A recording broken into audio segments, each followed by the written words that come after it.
Namaskar. A warm welcome to World News and Indian Perspective on Akashvani. This is Renuka bringing glimpses of the major developments of the day from across the globe.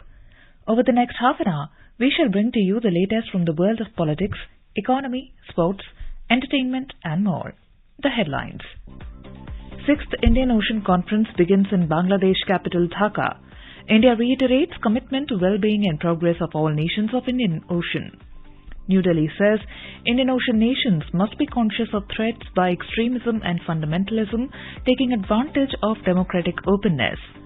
Islamabad High Court grants arrest protection from arrest to former Prime Minister Imran Khan in all cases registered across Pakistan till Monday.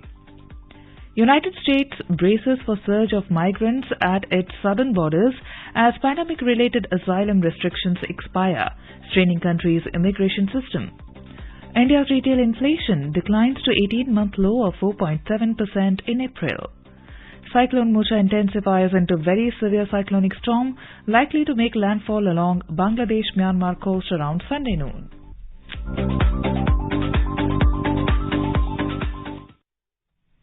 India's External Affairs Minister Dr. S. Jaishankar reiterated New Delhi's commitment to the well-being and progress of all nations of the Indian Ocean. Dr. Jaishankar was addressing the 6th Indian Ocean Conference in the Bangladesh capital Dhaka. To conclude by reiterating India's commitment to the well-being and progress of all nations of the Indian Ocean. Dedicated bodies like the Indian Ocean Rim Association or the Indian Ocean Naval Symposium with their specific mandates. We expand on that belief through the Neighbourhood First policy, the Sagar Outlook, and our approach to the extended neighbourhood. Beyond that, we believe that a seamless transition into an Indo-Pacific is to our collective advantage. Dr. S. Jaishankar said, Indian Ocean nations must be conscious of threats by extremism and fundamentalism, taking advantage of democratic openness. There are some global challenges that also merit regional consideration. Chief among them are climate action and counterterrorism. It is essential that our conversations aim to encourage common positions. We must also be conscious of the threats to social fabric posed by extremism and fundamentalism, taking advantage of democratic openness. The costs of not doing so are also starkly apparent to all of us today. The Indian minister said when nations disregard their legal obligations or violate long-standing agreements, as we have seen, the damage to trust and confidence is immense. He said, it is therefore essential that all of us take the long view of our cooperation rather than a tactical one of our interests. Dr. Jaishankar lauded Bangladesh for releasing its Indo-Pacific outlook and its respect for the 1982 UN Convention on the Law of the Seas UN clause as one of the elements of its 4 guiding principles and 15 objectives. The minister said that it is essential for the credibility of the global order that such foundational regimes are respected and scrupulously observed by all signatories. Speaking about the Bay of Bengal countries, he said these countries have their particular aspirations and agenda. He said BIMSTEC is increasingly coming into its own and the countries of the region are cognizant of the challenges they face in governance, modernization and security. Highlighting the issue of unsustainable debt generated by unviable projects, Dr. Jaishankar said, we can ignore these at our own peril. He said, if opaque lending practices are encouraged, which are at price points unrelated to the market, these are bound to bite back sooner rather than later. He said that countries in the region are today confronting the consequences of our past choices. This is time to reflect and reform, not one to repeat and reiterate, said the External Affairs Minister. Stressing on the importance of connectivity, Dr. Jaishankar said, from India's perspective, efficient and effective connectivity to ASEAN in particular will be a game changer. He said, India accords this the utmost priority. As nations of the Indian Ocean, we are united in our interest in the maritime sphere. Here too, there is much that we who inhabit this ocean must reflect on. The era where maritime spaces would be secured by others is now behind us. With each passing day, this is increasingly our shared responsibility. We must discharge that, sharply aware that global good should not be sacrificed at the altar of any national dominance. The two-day conference was inaugurated by Bangladesh Prime Minister Sheikh Hasina. The theme of the summit is peace, prosperity and partnership for a resilient future. In today's Hotspot section, we bring to you a news commentary on India-Israel ties on the upswing. India and Israel ties go back a long way. India had recognized Israel on September 17, 1950. Soon thereafter, the Jewish Agency established an immigration office in Mumbai, then Bombay. This was later converted into a trade office and subsequently a consulate. Full diplomatic ties were established between both the countries in 1992. Since the upgradation of relations in 1992, defense and agriculture formed the two main pillars of our bilateral engagement. In recent years, relations have seen rapid growth across a broad spectrum of areas, and the future vision of the cooperation is of a strong high-tech partnership as befits two knowledge economies. Political ties between the two countries are friendly. Prime Minister Narendra Modi undertook a historic first-ever visit by an Indian Prime Minister to Israel from the 4th to the 6th of July 2017, during which the relationship was upgraded to a strategic level and 7 agreements and MOUs were signed in the fields of R&D, innovation, water, agriculture and space. The Prime Minister of Israel, Benjamin Netanyahu, paid a visit to India from the 14th to the 19th of January 2018, during which 4 G2G agreements on cybersecurity, oil and gas cooperation, film co-production and air transport were signed, along with 5 other semi-government agreements. Before these visits, the then Indian President Pranab Mukherjee paid a state visit to Israel in October 2015, while the former Israeli President Reuven Rivlin visited India in November 2016. Increased high-level exchanges and ministerial visits on both sides have expanded cooperation in different functional areas such as trade, agriculture, S&T, culture and security. Eliyahu Cohen, Minister of Foreign Affairs of Israel, recently paid an official visit to India. He was accompanied by a 37-member business delegation, apart from senior officials of the Israeli government. This was his first visit to India as Foreign Minister. Mr. Cohen called on Prime Minister Narendra Modi and conveyed warm greetings from Prime Minister Benjamin Netanyahu. Prime Minister Modi emphasized the deepening innovation and knowledge partnership between India and Israel and tapping into the wide-ranging complementary of the two economies.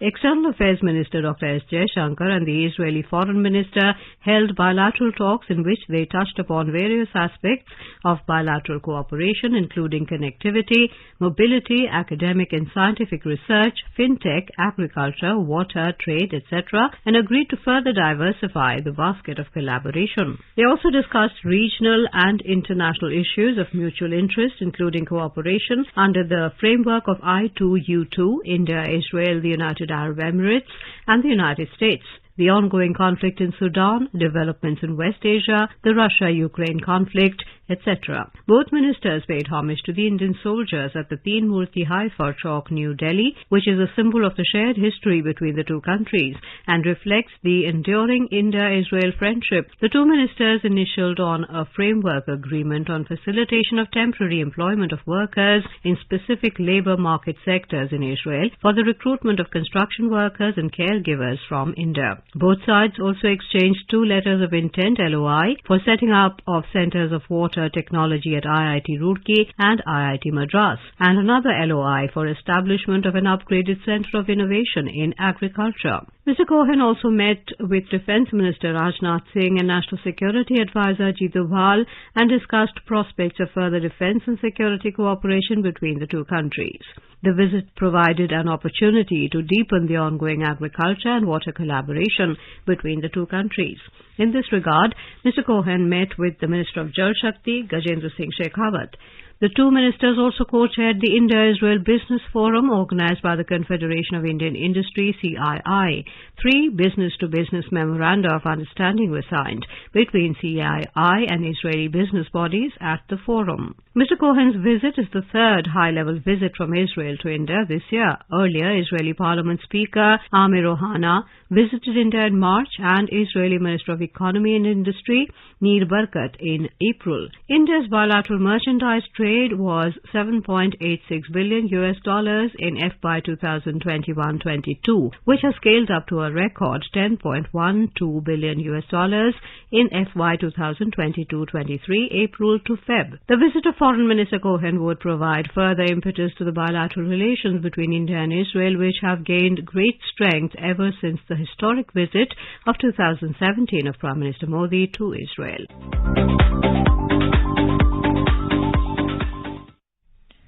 India's Prime Minister Narendra Modi has said, country's development is a conviction and commitment for his government. He said, nation building is a continuous responsibility that his government is working on fulfill. Mr. Modi was addressing the gathering after inaugurating and laying foundation stone of various developmental projects worth 4,400 crore rupees at Gandhinagar in Gujarat. These include projects worth 1,950 crore rupees under Pradhan Mantri Awas Yojana at Mahatma Mandir in Gandhinagar. The Prime Minister said his government is eliminating inequality, reaching to every poor and ensuring 100% saturation. The Prime Minister said, we must understand that a home is more than just a shelter, and it is a place of faith where dreams are realized and new possibilities are born. He said his government does not look at religion or caste while delivering benefits, and this is real secularism. Mr. Modi said after 2014, government did not limit the house of the poor only to a concrete roof, but made the house a solid foundation for fight against poverty and a medium of empowerment of the poor. The Home Ministry of India on Friday said Comprehensive Model Prisons Act 2023 has been finalized under the leadership of Prime Minister Narendra Modi and guidance of Home Minister Amit Shah. Indian government had earlier decided to review and revise the colonial-era outdated Prison Act in tune with contemporary modern-day needs and correctional ideology. The Model Prison Act 2023 may serve as a guiding document for the states and for adoption in their jurisdiction. Indian Minister Dr. Bharti Praveen Pawar on Friday chaired the virtually held 6th session of the Health Ministers meeting of the Shanghai Cooperation Organization SCO member states. The meeting was also attended by India's Ayush Minister Sarbanand Sonowal, Director General of World Health Organization Dr. Tedros Ghebreyesus, SCO Secretary General Jiang Meng, and other high-level stakeholders and partners. Highlighting the efforts of all SCO member states, Dr. Bharti Praveen Pawar said, discussions will bring the world a step closer in the direction of achieving universal health coverage. She said that collective efforts by the SCO towards creating long-lasting positive impact for the betterment of mankind will guarantee health security for citizens. Underscoring the role of technology in delivery of healthcare services, Dr. Pawar said that digital health interventions can bridge the existing gap among different stakeholders of healthcare ecosystem. She also urged the SCO member states to recognize the potential of medical value travel in promoting and exploring the ways to collaborate and exchange best practices within the region. Ayush Minister Sarbanand Sonowal also urged the SCO member countries to work together to recognize the potential of medical value travel in promoting and exploring ways to collaborate and exchange best practices within the region. He said traditional systems of medicine like Ayurveda are an important form of healthcare system which is holistic and people-centric.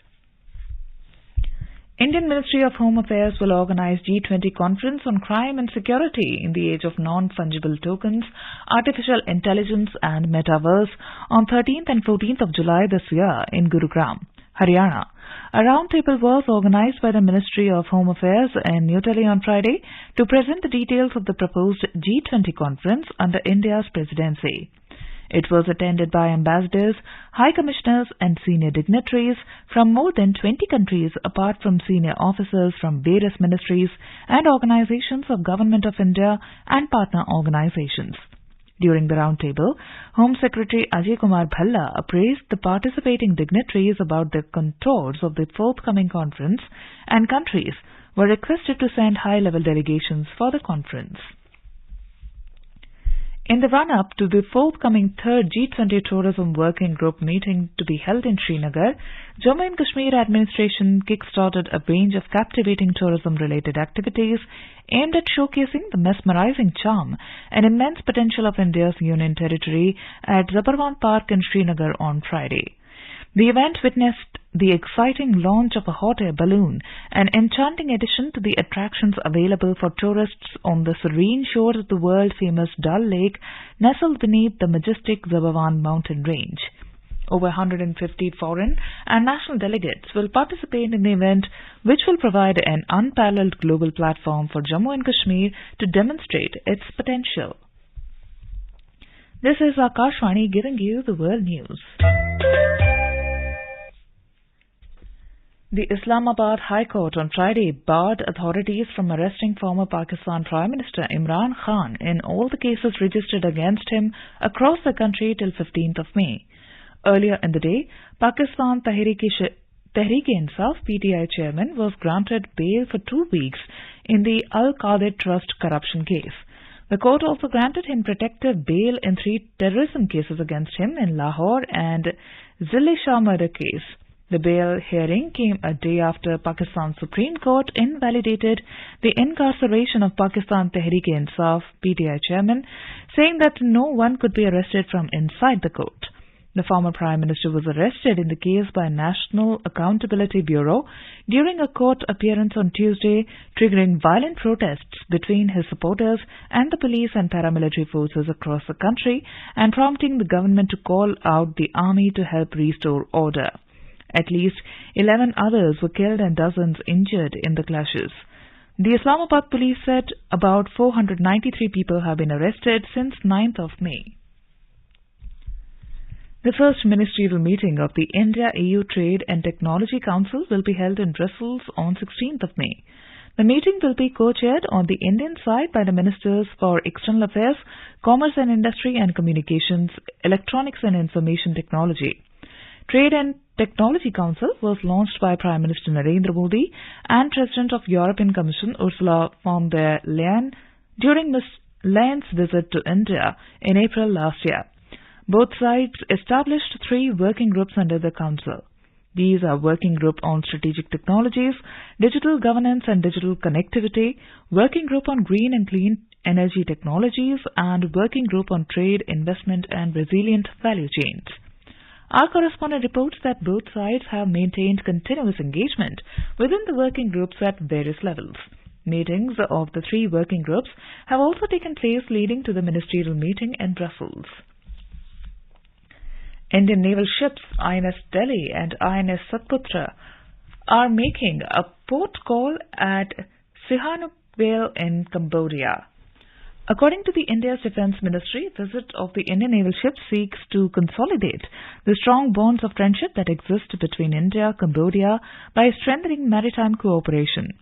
During the port call, Navy personnel of both the countries will engage in a wide range of interactions, deck visits and sports exchanges, which is aimed at enhancing interoperability and mutual understanding. INS Delhi is India's first indigenously built guided missile destroyer, and INS Satpura is an indigenous multi-purpose stealth frigate. The 2 ships are equipped with a versatile array of weapons and sensors and can carry multi-role helicopters. Both ships are a testimony of India's advanced ship design and shipbuilding capabilities. The United States is putting new restrictions into place at its southern border to try to stop migrants from crossing illegally and encourage them instead to apply for asylum online through a new process. The changes come with the end of coronavirus restrictions on asylum today that has allowed the United States to quickly turn back migrants at the US-Mexico border for the past 3 years. The border is witnessing around 60,000 people waiting to cross into the US from Mexico. Those pandemic-related asylum restrictions are known as Title 42 because the authority comes from Title 42 of a 1944 public health law allowing curbs on migration in the name of protecting public health. The expiration of these rules is creating an uncertain future for migrants and further fueling America's ongoing immigration debate. It is also raising questions about the fate of tens of thousands of individuals seeking refuge from poverty and criminal violence in their home countries. Title 42, an emergency health authority, was a holdover from President Donald Trump's administration and began in March 2020. Under Title 42, the authority allowed U.S. officials to turn away migrants who came to the U.S.-Mexico border on the grounds of preventing the spread of COVID-19. Before that, migrants could cross illegally, ask for asylum, and be allowed into the U.S. They were then screened and often released to wait out their immigration cases. India's retail inflation, based on the Consumer Price Index (CPI), eased to 4.7% in April this year. As per the Indian Ministry of Statistics and Program Implementation data released on Friday, inflation dropped to a 18-month low in April. Consumer Food Price Index fell to 3.84% as compared to 4.79% in the previous month and 8.31% in April 2022. The rural inflation in April stood at 4.68%, while urban inflation was at 4.85%. The retail inflation stood at 7.79% in April previous year. The Indian government had mandated the central bank to maintain retail inflation at 4% with a margin of 2% on either side. Key domestic indices recovered from early losses and posted minor gains amid mixed cues from global share markets. The Sensex at the Bombay Stock Exchange closed above 62,000 points, while the Nifty at the National Stock Exchange settled above 18,300 level. A report from the business desk. Sensex rose by 123 points, a 0.2% to finish at 62,028. Nifty at the National Stock Exchange climbed 18 points, a 0.1% to end at 18,315. Most Asian share markets were subdued and the dollar held on to its gains from safe haven flows after soft economic data from US and China magnified concerns of a global slowdown, although Japanese stocks outperformed. Japan's Nikkei 225 gained 0.9%. On the other hand, China Shanghai Composite fell 1.15%. Singapore Straits Times and South Korea's Kospi both declined 0.65% each.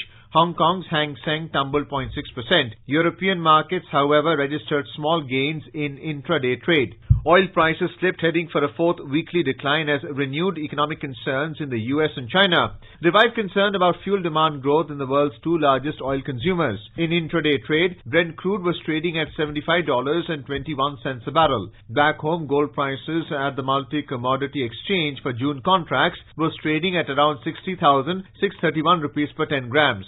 On the other hand, silver was trading at 72,770 rupees per kilogram for July contracts when reports last came in. And in the foreign exchange market, the rupee closed at 82 rupees and 16 paise against the US dollar. Arjun Chowdhury for World News, All India Radio.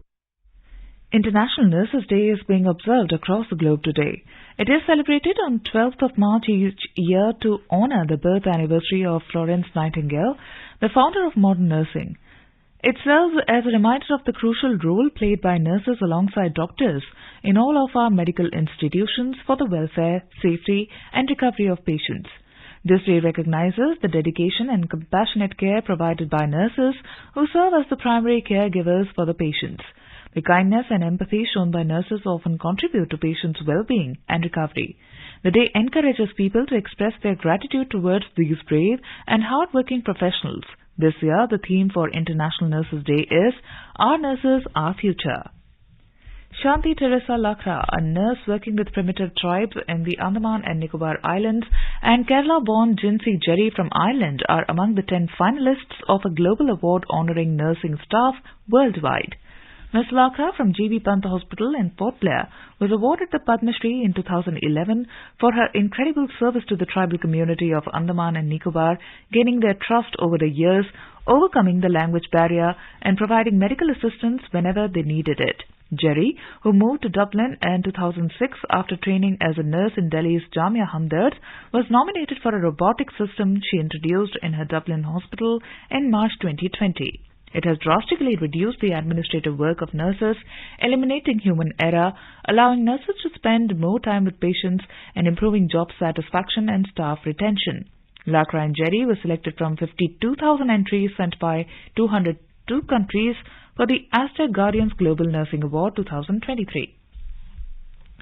The severe cyclonic storm Mocha has intensified into a very severe cyclonic storm. India Meteorological Department IMD said it is likely to cross southeast Bangladesh and North Myanmar coasts between Cox's Bazar in Bangladesh and Kop Kyu in Myanmar. close to Sittwe around noon on Sunday as a very severe cyclonic storm with maximum sustained wind speed of 150 to 160 kilometers per hour, gusting to 175 kilometers per hour. India's Andaman and Nicobar Islands, Tripura, Mizoram, Nagaland, Manipur and South Assam will receive heavy rainfalls till Sunday. Squally wind speed reaching 50 to 60 kilometers per hour, gusting to 70 kilometers per hour is likely to prevail in Andaman and Nicobar Islands, Tripura, Mizoram and Manipur.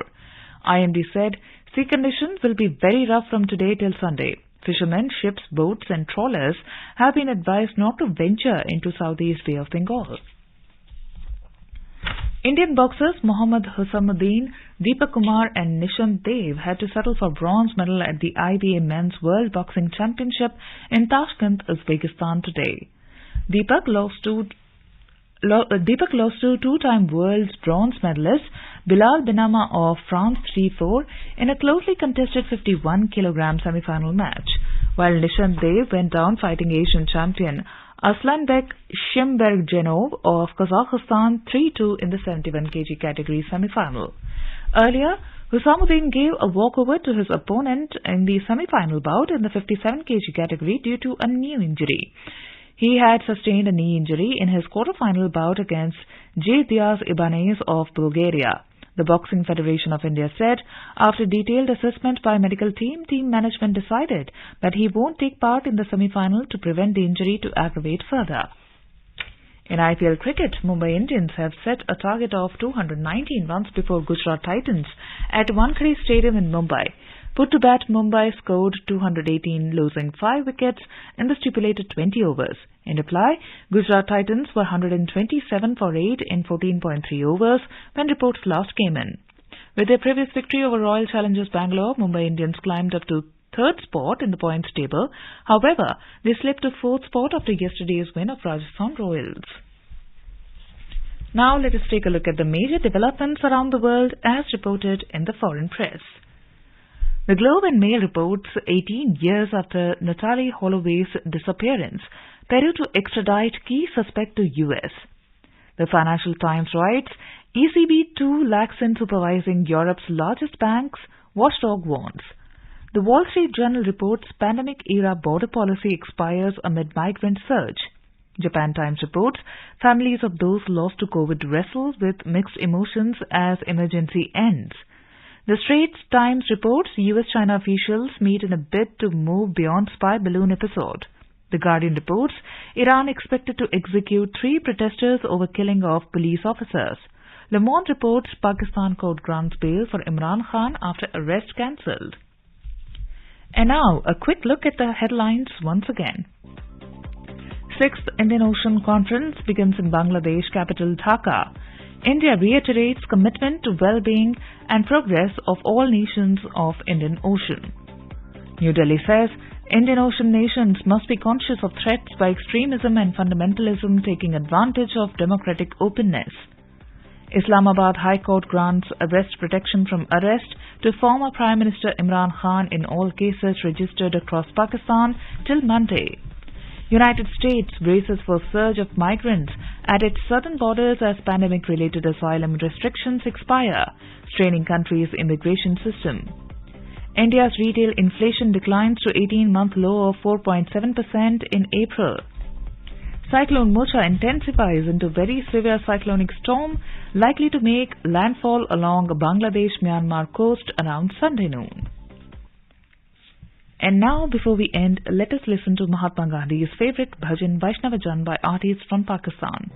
Vaishnava Jan to dine kahiye je peed baraye jane re par dukhe upkar kare toye par dukhe upkar kare अभिमान नाने रे सगल लोक माताउन